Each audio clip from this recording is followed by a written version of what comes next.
هیجانی که الان دارم من. 4-1 به نفع النصر. چه برگردونی زد، چه قوقایی به پا کرد رونالدو. یه گل گریه درار از CR7 ما رو برد به اون دوران قدیم خودش.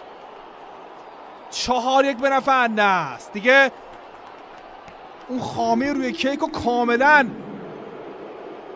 ریخ روی این پیروزی. این سانت انجام شد، استثنایی بود برگردونش. همون بهتر که گل خورد دروازه‌بان تیم الخلیج. حیف میکرد اگه توپ رو گرفته بود. این برگردون تماشایی همین چند روز پیش بود که مکتامینی اون برگردون رو زد. همه یاد برگردون رونالدو به تیم یوونتوس افتادن و ارتفاعش رو با اون برگردون مقایسه کردن. حالا میبینیم که CR7 برگشته و یه برگردون جدید رو در دنیای فوتبال میزنه. فوق‌العاده بود.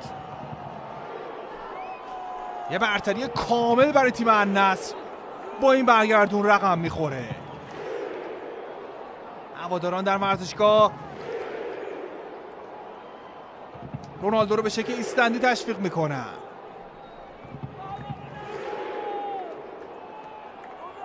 چه خنده‌ای میکنه کریستیانو رونالدو. ببینیم داور کیس دو پای رو خواهد زد. اینجا تو این لحظه کار به اتمام میرسه. النصر در این شب فوق‌العاده 4-1 تیم الخلیج رو میبره. رونالدو هم که برگردونش رو به بهترین شکل زد. امیدوارم که از تماشای این بازی لذت برده باشید. تا بازی بعدی که در خدمتتون باشیم. شبتون بخیر. خدا نگهدار.